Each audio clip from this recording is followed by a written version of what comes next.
Thanks very much for the invitation to Swansea. It's fantastic to be here. I'm just going to put my timer on so I do stick to time. So today I'm going to talk about more historic food systems. So a lot of the food systems I look at now are actually in the context of health and in East Africa largely. But today we're going to focus on the North Atlantic and the work of the North Atlantic Biocultural Organization over the last 30 years. Next slide, please. So basically what I'm doing is I'm presenting on behalf of a number of colleagues, but particularly Thomas McGovern at the City University of New York. So Tom, he's been central to this organisation that's been running for really nearly 35 years, that brings together international researchers together with local communities and a range of different organisations across the North Atlantic and the Circumpolar region. And the focus here from the beginning was really to assist field work. It was to try and ensure that students had training opportunities for field work, but also opportunities for training in archaeology and environmental sciences, and also to engage with other scholars, funding organisations, and the general public. Next slide, please. So it's a UNESCO Bridges affiliate. There are 32 collaborating institutions across 14 different nations, and the work has it's from before I was born, so I certainly can't take credit for a lot of what's happened over the last 34 years or so.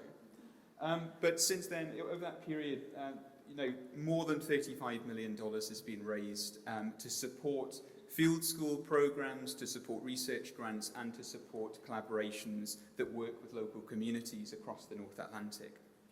Next slide, please. The website recently had an update, so we're going to just draw your attention to this. This is the website where you can find all of the information really you need on getting involved in the North Atlantic Biocultural Organization, whether you're interested in hard science, the hard environmental science, or climate science, right the way through to cultural heritage and cultural interactions. You'll find a wealth of resources on this website. You'll also find active projects, including a response that does community engagement around the archaeological record that's increasingly at risk.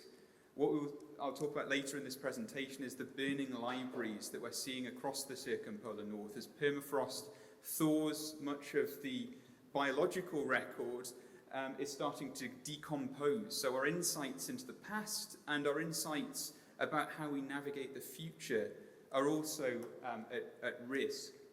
So a number of projects are focused on this, including DataArc, which is trying to make data actively available on the human past, and a range of other organisations looking at the interface between human and environmental change over particularly the last 1,500 years, but going right back in excess of 4,000 years across the Circumpolar North.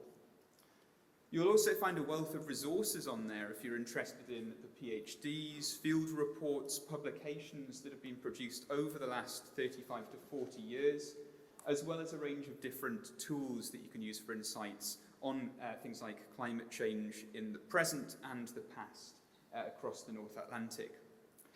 Next slide, please. But what the focus we've been taking really in the last 10 years or so has been to look at the past in the way that we've been looking at the future institutionally. We're interested, of course, in trying to monitor and understand from climate projections how the climate will change, what sort of impacts that will have on vulnerabilities, and how we might adapt and navigate those futures. But the past can also provide some of these insights. If we have global records from archaeology, environmental science, history, and so on, we can start to build a picture and a strong baseline of how we have affected our environments and how in turn we've been affected by them. Next slide, please. So we brought together multiple data sets across the North Atlantic. This is work led by George Hambrecht, and it brings together ice core records, bringing together records from volcanic eruptions with a tephra record, pollen cores, and multi-proxy human data. And this allows us to understand how have people responded to particularly pronounced climate episodes, particularly over the last 2,000 years. Next slide, please. What I'm going to do just to illustrate the value of this work is focus on a couple of case studies. This is part of the region we focus on, the North Atlantic, but many of the researchers involved in the North Atlantic Biocultural Organisation also do a lot of comparative work. So really this is a global initiative. Next slide, please. So I'm going to focus on Iceland and the work that we've been doing in Greenland as a few examples of this. Next slide, please. The first focus is on the burning libraries. There's been significant concern that our record of the past is at threat. This is as a result of changing air temperature, but also the impact of sea level rise and increasing storm activity across the Circumpolar region in particular. Next slide, please. To illustrate this, this quotation from Tom McGovern highlights the challenge that we face. So archaeologists have increasingly sought to use their data and long-term perspectives on human ecodynamics on the century to millennial scale to contribute to modern efforts to achieve societal resilience and sustainable resource use in a world affected by accelerating climate change. Now, we want to have an influence on this. We want to have clearer baselines. How have we affected, for example, fish in the North Atlantic? How have we affected soil erosion in Iceland? How have we responded to episodes of climate cooling or warming in the North Atlantic? Thank you. These records that we have are increasingly at threat, of course, as a result of loss of organic preservation in the Arctic, as well as these partial and scattered records that we need to pull together. So we need initiatives like NABO to pull together those records. Next slide, please. There's a film that's available here, so I won't talk about it at the moment, but the Response Project has done this work to draw the community's attention to archaeology at threat, but also actively involve local communities in their own heritage. So do check out that film to see the work that they've been doing over the last 5 to 10 years. Next slide, please. We've also been working in the North Atlantic on fisheries, looking at whaling, as well as the impact on cod, particularly cod catches, and the size of cod in particular. And this is where archaeology has a particularly important insight. Next slide, please. So this is a project by Vicky Szabo that's been looking at the taxonomy of species found across Iceland. So this has used genetic examination as well as archaeological and historical records, and to look at the diversity of marine mammals in particular, but also what has been eaten, what's actually on the menu in the North Atlantic between 871 AD when the Norse arrive in Iceland through to present day.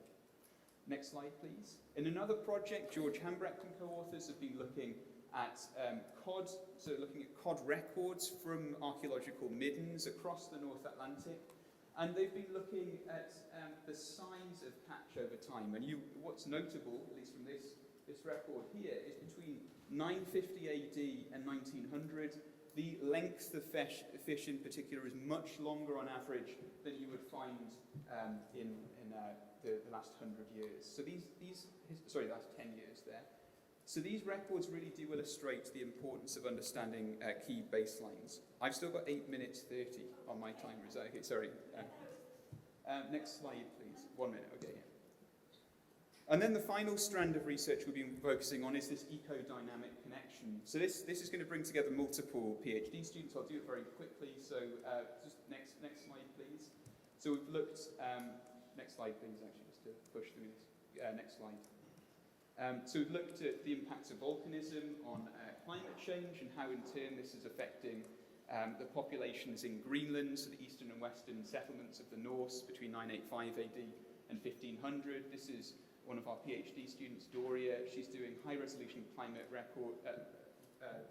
modelling using Pages 2K data and last millennial analysis. This is to understand in a much more clarified way how the climate is affecting human populations and how they've adapted to climate change over the medieval period.